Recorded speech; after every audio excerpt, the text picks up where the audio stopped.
Hi, everybody. My name is Grace Mckenna, and if you give me just a moment, I will share my screen and we can get started.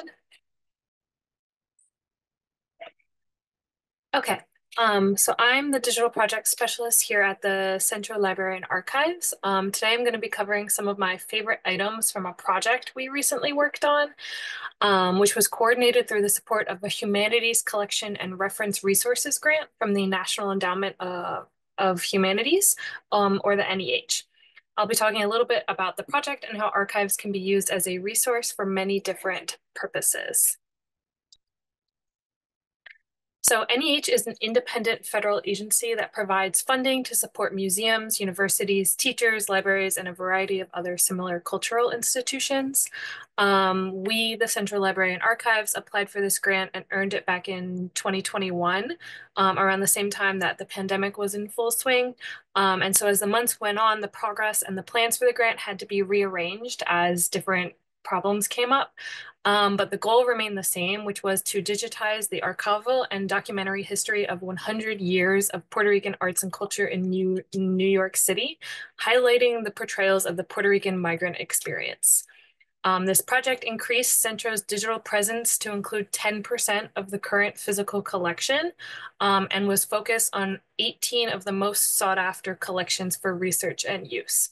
Um, we're going to see at least one item from each of the 18 collections, so you'll get to know what they all are as we go through them. I also list them at the very end of this presentation. And then you'll also see that I found a way to sneak in some other favorites that couldn't make it into my top 25, like this one right here. Um, this item right here is just to show that the NEH application process has completely changed. But our digital collections consist of approximately 30,000 different objects that cover the history of the Puerto Rican diaspora, mostly in this tri-state area, but also in other places throughout the United States. And there are definitely some names and organizations that you all will be familiar with. So to start off, I have a very quick, super brief overview of the grant timeline. The Central Library and Archives has had many staff members working on the grant project since 2021, mostly including the previous digital archives manager, Lindsay Whitwer, and a variety of digital projects personnel like metadata archivists, which is how I came onto the project. I am currently the last and one of the most recent team members to be working on it.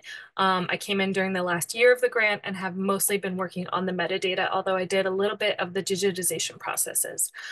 So these are all just my personal favorite items. I can't speak for all of Centro or everyone who worked on the project, especially those who don't work here anymore.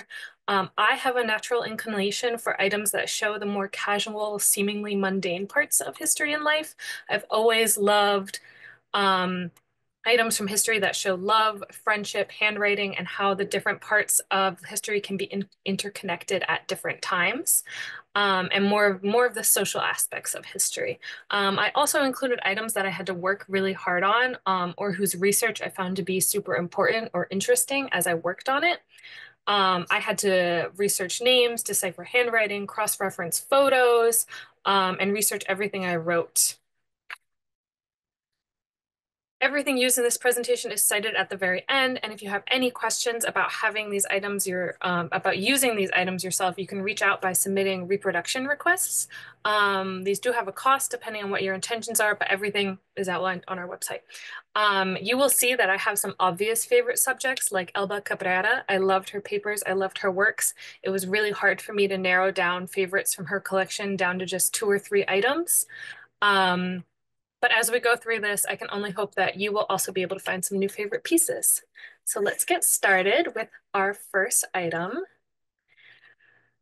So we have a photo taken by Mel Rosenthal of Helen Rodriguez Trias at a protest march. She's seen here on the stage, and we can assume she's giving a speech of some sort because she is right in front of the microphone. Rodriguez Trias was known for being an activist and being outspoken, but most of the time we see her working with public health, with women and children, and with the HIV and AIDS crisis during the 80s and 90s. So it's cool to see her doing something outside of her usual protests. Um, And to have her photographed by such a prominent person, I did include a link there on who Mel Rosenthal is, but he was a pretty important photographer who did a lot of work depicting inequality, poverty, healthcare, and other important issues in New York City, but especially in the South Bronx. Here they are both at the Pentagon. You can actually see the entrance, one of the entrances to it right here. Um, and they are protesting and participating in one of the many marches that was held to protest American involvement in El Salvador. So here is a photo of Felipe Torres, the first Puerto Rican judge of the New York State Family Court, marshaling the 1957 Puerto Rican Day Parade. Um, I thought this would be a good example of the sort of photos I have to work with. So there's writing on the back of this photo that says what year it is and what the event is. And we can obviously decipher that this is in front of the Schwartzman Library building because of the columns, which are so familiar to people who live in the area, as well as it saying the New York Public Library right up at the top there. But that's about where the identification of this photograph ends. We don't know who these people standing with him are, and these are just the sort of scenarios that a metadata archivist like myself has to research and work on. It would be my job to correctly identify anybody in this photo, so I can't just make an assumption about who these people are. I would have to find and cross-reference photos and records and make sure that everything I put in here is exactly correct. That way anyone doing research doesn't, have false information out there. Um, to follow up with this photo, I have a slightly different one, but also related. But this time I found all of the people who are pictured here, except for the little girl. Um, so this is from Hugh Carey's campaign trail. We can't say exactly which one, but we can make assumptions based on the people in the photos. So there are some good assumptions and some bad ones. As somebody who doesn't come from New York, I'd never known who Hugh Carey was. I never heard his name before. And I didn't know what he looked like. So I had to figure out who he was in this photo by going through other documentation we have in the Olga Mendez collection, and searching the names of people who came up in her letters, seeing if they had any photos related to them. Not all of them do. There are some nameless faces and faceless names. Here, though, I was clearly able to find out who Hugh Carey is, and then I was able to find actually a photo of him with his wife, who is pictured right next to him. And then the other man here is Analo del Toro, who was an assemblyman for El Barrio. And he is another character from history who I had to discover by cross-referencing letters and names and hoping for images. And then this here, obviously, is Olga Mendez. We have a lot of photos in her collection that depict her at political events such as this. This photo is from the Save CHARAS marches that took place in the early 2000s. I love this banner and how important it is. And I love the way it hangs over all these other important signs that really show how terrible Rudy Giuliani's decision was. The government idea of selling anything that doesn't seem important enough is beyond my understanding. But there are more pieces we'll see later on that sort of reflect this behavior. But I think it's important to see the people who are doing the work in the community and seeing what's actually important to them, and being able to see the different things that people cared about throughout history. This one has a little bit of a spoiler because it says the name of the person who wrote it, the letter, right at the top. However, when I first came across this piece, I spent days trying to figure out who wrote this letter. If you can see his signature at the bottom here, it doesn't look like it says Emilio Gonzalez. Um, this is from the papers for El Ateneo Puertorriqueño de Nueva York, and it's just one of those things where the answer came to me probably about a week later as I was looking through the end of the collection. I lucked out. There was another letter from this professor written to Diana Ramirez de Arellano, but this time he had actually stapled his business card to the front of the letter. So I was finally able to figure out who he was. Before that, I had sent the image out to everybody else in the archives and even to some of the management staff to see if we could try and decipher who signed this. We were really set on this being someone named Aurelio, or something similar to that. But beyond, having research skills and having be cross-referencing everything, I also have to be able to decipher handwriting in Spanish and English, and sometimes an array of way of writing that has been lost to us, which we will also see later. This one is one of the many, many sketches we have that Wilhelmina Perry did of Antonia Pantoja. They're like I said, quite a few of these in the collection, and they sort of show Antonia at different ages and doing different things. This one is my favorite because we so often see her standing in a crowd, back upright, fighting and defending for people, or doing research, or, working with people, and especially working with children. So we don't really get to see her in this relaxed state from the perspective of someone who loved her. And so we get to see a different side of an important person, which I think is very cool. This object here is really intriguing for me. I really like this one. I think it's funny, but also fascinating. This is a telegram sent to Oscar Garcia Rivera after he was elected to Congress in 1938. It is one of the oldest pieces we have, but not the oldest one that I'll be featuring today. For most of our collections about politicians, we have piles of letters that are sent to them from their supporters after they win an election. Sometimes it can be notable people, which we'll see later on, but then sometimes we get messages from the boys from City Hall, and we have no idea who these boys are. Um, and sure, I could look up every single person who was working at City Hall in 1938 and every single politician who was active at that time, but I would have no way of confirming who the boys are actually. But I like to imagine, a group of friends getting together and calling themselves the boys while they're hanging out, especially after a long day working at politics, and imagining them relaxing and just having a good time. The next few that I'm going to show are focused on more personal matters for me, which is why they were my favorites. I think it goes to show how you can find connections anywhere and everywhere in history. So this is a letter sent to Lillian Lopez from Pura Belpré, and she actually talks about her upcoming visit to Wilmington, Delaware, right here, which is actually where I'm from. I tried looking for the recording of the TV episode that she talks about here, Channel 5 cable TV from 8 a.m. to 10 a.m.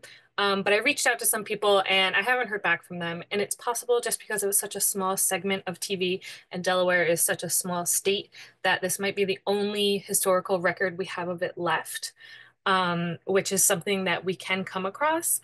But it's so important that we tag places and people that we come across so that people who are doing research can find things like this, where they might be able to find more things that are related to Delaware and the Puerto Rican population that exists there. This one is a personal favorite because I earned my master's degree at Rutgers, and I live in that area now. And as I've gone through collections here at Centro, I've found more and more connections to New Jersey that go beyond the more prominent towns like Newark and Elizabeth that are in North Jersey and much closer to get to. In this case, Miguel Alguerin was certainly a professor at the New Brunswick campus, which is more of the central Jersey area. And it's also kind of a big deal to earn this professor emeritus status, 30 years of education and dedication to it. So it's also really cool to see not just connections to, our personal lives, but also seeing the dedication people had to their craft. And this one actually shows something that is along my commute into work every morning. This is a brochure for the creation of the new Mount Morris homes in El Barrio, which are buildings I never thought about, not once, not at all, as I walked by them. And even as I was working on this brochure, I didn't even make the connection that I walk by them until I was putting in the geographical data for the metadata.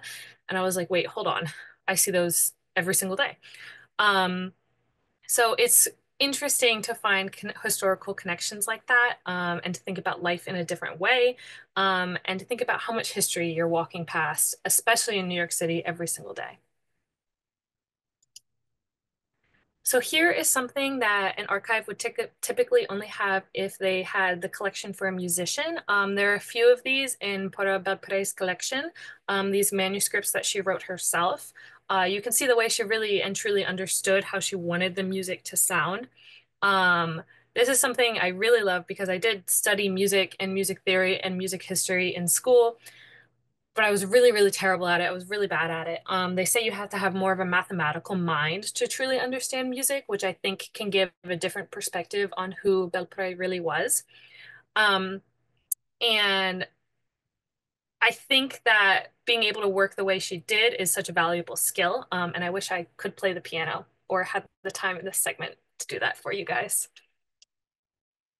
This image here is much more well known. I think it's been featured even in Centro events, but I'm sure many of you have seen it, but I think it's just something that's really wonderful. I like seeing how proud Evelina Antonetti looks standing in La Escuelita above this sign. And I think it shows, really the development of a foundation organization that was really powerful for people, and really showed how important different parts of the New York City and the Puerto Rican culture really was and still is. So here's something that's a little bit different. We're staying in the collection of the United Bronx Parents, but I think there are a variety of these status reports which were conducted by federal employees. In this case, it's a report done about the summer lunch program that the United Bronx Parents hosted. This one was specifically for the summer of 1978. Um, in which volunteers tried to have free lunches for children and their families as was necessary. There were all sorts of background for these lunches, which were awarded on a case-by-case basis by the United States Department of Agriculture.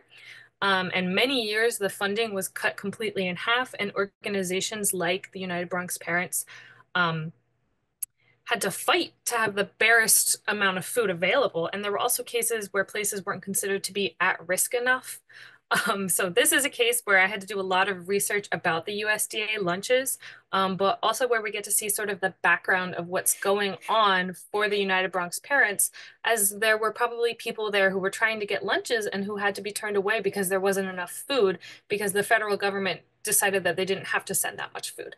And so we can see notes here that say we recommend that it's essential for people to be here and that the community needs this food. And so they have to do these reports to make sure that this is something that can be continued in the future. And it's not always the fault of the organization hosting it, but sometimes the fault of the providers, in this case, the USDA. So I mentioned earlier with the Oscar Garcia Rivera that our collections about politicians typically contain hundreds of letters from other politicians and prominent people of the time. Herman Badillo's collection in particular had about 300 letters that I had to go through, tagging all the people who wrote them, congratulating him when he won his first congressional election in 1970. So this one, it says the date right here, November 3rd, 1970. It's specifically signed by Joseph W. Barr, who was the Secretary of Treasury at the time. We have his signature that was on all the dollar bills and then his actual signature right on top. And then he also writes to Herman Badillo, good luck. This is something I thought was just really cool, seeing memorabilia like this throughout the collections, and then being able to hold on to something that showed just how valuable Badillo was to politics and how much people really believed in him. So these favorites here, I kind of cheated and I included two different objects. They cover a much more well-known historical event. These are the records of Joseph Montserrat, who was a member of and eventually would serve as the president of the Board of Election for New York City, among many other roles he held and would hold after this. So here, these are the bilingual flyers that were posted around Brooklyn mostly. Protesting the racist policies of Albert Shanker, who was the president of the United Federation of Teachers, who would then go on to sue the Board of Education. Here we have the court summons. He would go on to sue the Board of Education and others for their part in removing several inadequate teachers from their jobs. We even learned about this part in history back in Delaware, where I'm from, but it was mostly when we were learning about the importance of unions. So not until working on this collection did I learn that there is, a whole other side of this story, a side which shows how unwilling Shanker was to allow bilingual education, and how much he fought against integrating the school system, and bringing in educational professionals who were not white men. In this collection, there's a lot of back and forth between these two sides here. And many times, you kind of flip-flop between sides because you're like, well, Montserrat had a lot of seemingly anti-education policies, but then you get Albert Shanker, who was really just protesting that he didn't want people who were non-white and arguably better trained educational professionals in the school system. And here we have something that shows how history can sort of repeat itself sometimes. Petra Santiago was an activist and community organizer within Loisaida, and here she writes a letter to Eleanor Roosevelt, First Lady Eleanor Roosevelt, in response to disparaging comments that have been in the media about the Puerto Rican migrants coming to New York City and who seek federal welfare. We can see how she writes about European immigrant populations and how they're treated differently. And then she also writes about what would be the first of many Palestinian conflicts, and the refugees coming over from there. And she implores Roosevelt to consider that Puerto Ricans are by law American citizens and therefore should be more protected and more cared for. Um, and I didn't get to work on this collection myself, but I found it fascinating to find documentation of history being repeated in this way. And then sometimes in the archives, we come across mysteries. So here we have some excerpts from a notebook that Jesús Colón used for daily, almost seemingly mundane note-taking. Half of the pages, though, are written in this shorthand, which I didn't even really know existed until I came across this notebook. So every day, I really do learn something new. After learning what it was, a few of us in the archives actually went on a deep dive to try and read about the different types of shorthand, which there are over 400 different types. So almost as many shorthands as there are ways of, writing in any language. And they all have specific ones for each language as well. So we were trying to match up Colón's handwriting with other shorthand pieces, and we realized that either his handwriting was just so beyond incomprehensible or that he wrote in a shorthand that most people don't use. Except I have recently been able to get some more research that this may have been a shorthand that was taught there for a very brief period in Puerto Rico. So doing more research on that. So we can't make assumptions about what this says, but there are pieces that we can make out. Like right here, it says USSR. And then we have 15 and miércoles and then June 1st. So whatever he was writing about, and I think these are like dates or money or something like that. So something important to him. And then here we have an example of just beautiful friendships. The Lillian Lopez papers are great for finding friendships and relationships among people. She sent and received so many hundreds of letters and gifts to people whom she loved, and we can see just how much they loved her back. We have a letter from Nicolas Amor, the author of Nilda and many other books and stories. And there are Christmas cards between these two that go back for years and years, always with something sweet and important to say to each other. And this one for me is about, again, being able to see all the different sides of a person. Many people know that as Tato Laviera aged, he became legally blind because of complications with his health. And so he had to learn how to adjust his lifestyle from something that he was more used to. Laviera is somebody I actually grew up hearing about. My dad was an English teacher and he used to just recite poetry at me. Um, which I think was beneficial and also taught me, obviously about important writers like Tato Laviera.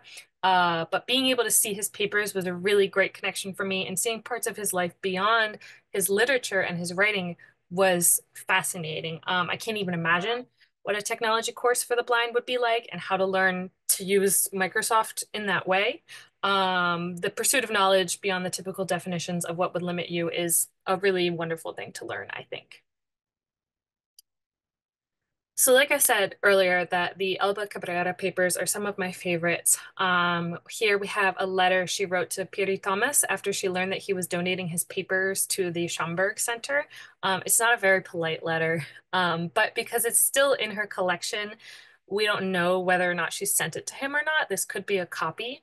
But there is correspondence that goes between them for years and years. And it is important to note that in her collection, after this letter appears, their correspondence sort of dies down. So whether or not she actually sent him this letter, um, maybe there was a confrontation of another sort.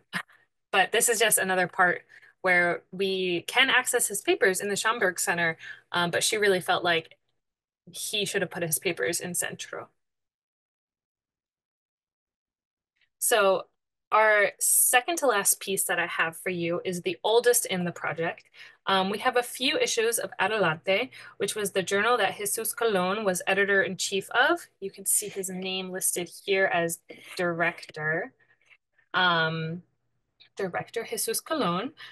Not all the editions we have are from his time at editor-in-chief, but they do feature poems or stories he wrote and which were published by the journal. These are very delicate items. This one here is from 1917 and is just one of those things that only gets in worse condition as the years go on, and so we have to preserve it. This is just one of the few of the pages that have been digitized of this journal, but it's always great to find older pieces like this, which show just how interested in literature and writing Colón was for his whole life. And then here we have our last piece, and what I think I saved best for last. This is one of the first items I ever found that I knew was going to be a favorite. I didn't even have this event planned yet, and I would find myself coming back to this piece every few days just to look it over and read it again and again. Um, it's something that I also had to get help from my coworkers on. I could not figure out at all what this paper was that this was written on. So this is a poem written by Tato Laviera about his friends Elba Cabrera and Piri Thomas, entitled that your name has been changed to protect your innocence.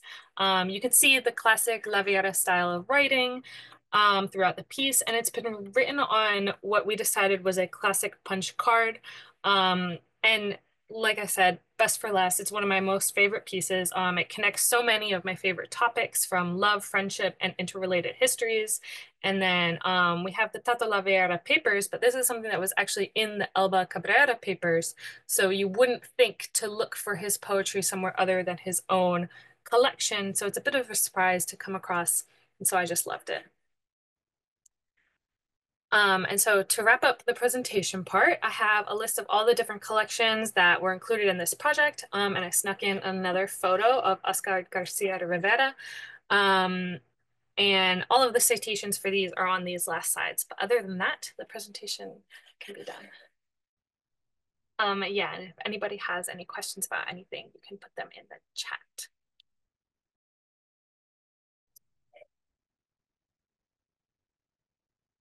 So there are a couple questions now, and I'm definitely, like I said at the beginning of this, I'm not a complete expert. There are some archivists who know a lot more about the in-depth qualities of the collection. I really get more of a piece by piece understanding rather than an overall generalization. And I'm also a beginner in the field, so I don't know everything. Um, but there's a question that says, what topics and kinds of collections you feel are currently gaps in the digitized collection? Like I did say, this is only 10% of the physical collection, which is by any standard a huge amount of any archival digital collection. I would really like to work more on the different poetical aspects and the different like love and friendship things. I think those are gaps in history that are often overlooked because people always sort of lean toward more the political. But there are things that I couldn't even imagine are missing just because our collection is so vast and massive. And we really have to work hard to make sure that what is important is presented, and it will take years and years and years to ever digitize as much as we've done. Like we did, this was a grant that took us 5 years to work on. Um, in terms of can anyone view this digital collection? Yes, you can. It is up on our digital website. And it should just be right there. It says 100 years of Puerto Rican arts and history in New York.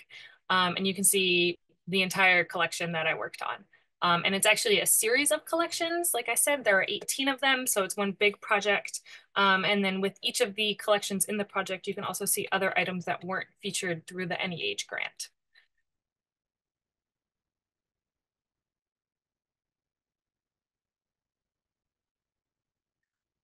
We do have a lot of oral histories. Those are something I haven't worked on just because I was focused on the NEH grant, but those are also on our website. And there are more oral history experts other than myself. But again, they're on the website and you can take a look at them.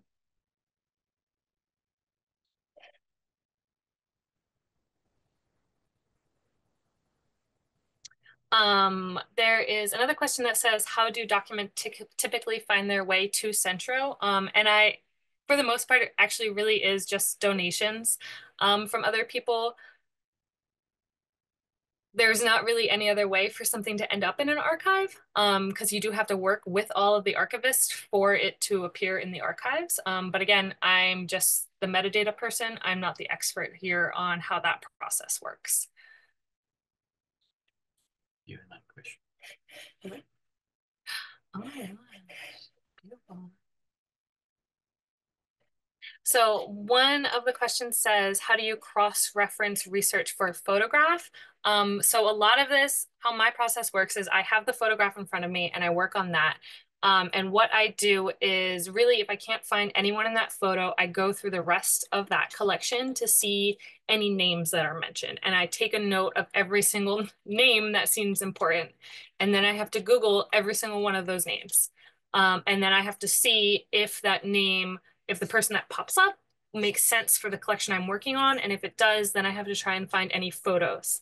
And then once I've found photos of that person, which I don't always do, I then go back into other collections and I search for that name to see if I can find any more photos of that person to see how they pop up. So it's a lot of going back and forth. And then eventually, once I'm confident, I have at least 5 sources of this person's face as well as associated with their name, then I can positively identify that person in the photo. In terms of, so another question, what were some of your considerations when digitizing letters and making them available online? Were there concerns about privacy? I, like I said, came on at the last end of it, so I didn't get to do all of the digitization, but really when people donate their collections, they say what they want hidden or not. And so they know they're giving us their letters, and we do take it into consideration if it's important, but we think it's important for people to know the different parts of history. And if we wanted to hide their letters, then you would be missing out on important aspects of somebody's history and their life. And they donate their information to the archives so that they can have that information available to other people.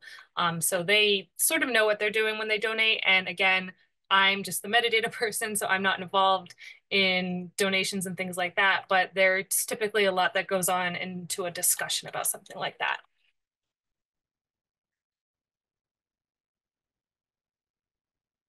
Do we collect and archive items of Puerto Rican experience in the other states? We do have a big collection on Puerto Ricans in Hawaii specifically. That is the Blase Camacho's collection papers. Those are also on our digital website. But we also have some experiences. We've done project on large Puerto Rican populations in Ohio. But really it all comes down to the people who donate us or their information. Um, Another question is, how do you digitize material that has been compromised by time, weather, etc.? And that one's a little bit more of a difficult question, or has a more difficult answer. Ideally, we want to digitize the items as a way of preserving them. It's not the solution to preserving them, and it is not a long-term solution. But no matter what the condition is in, taking a photo of them might be the only way we can keep it. So we have a very specific archival setup of various different ways to scan documents and items, and we're very careful with them. We have the specific training. I wear a lot of gloves, and I make sure that I'm in this little secluded little space where no special things can get into it, like food, water, anything like that to damage the materials, especially photos. And then we try to focus on items that have been, damaged due to time. I would say the Jesús Colón collection, especially, since all of his materials are from 100 years ago, the paper isn't perfectly intact. And so digitizing them is one way where we get to actually have the words he wrote down for a longer time. How long do you usually spend on finding unknown info before moving on? For me, that kind of depends. If I'm working on a collection that is entirely photographic and it's all black and white and I can't find anyone in the photos, then I'm going to spend a long time on that collection. The Olga Mendez papers, I spent, I would say, 3 weeks on one box of the collection, just finding everybody I possibly could. And that comes down to rather than working on it one by one, I look at the collection as a whole to see who I can identify and who I can't identify. And then sometimes it's also going into the physical collection and seeing if there's anything written on the back of the photos. But I would say there are definitely ones where I wasn't able to identify anything. And that was something where I did enough research where I felt like it was okay to move on. And that really depends on the piece. Again, if it's a more modern piece, I would say from the 21st century, and I can't find anything, I'm going to do more research on it because I feel like I should be able to. But if it is something older, like from 1938, there's not going to be a lot of documentation on that. Things were less common there, especially online. There were not always photos of people. So sometimes the information can be completely unknown, completely missed out, and we don't know how else to get it.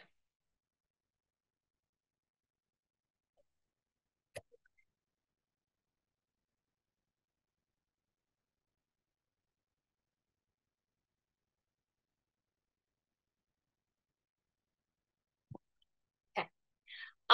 There is a question about the metadata process. As someone who is intimidated by metadata, have you seen completing the metadata process for this archive show different challenges than other archives you have worked on?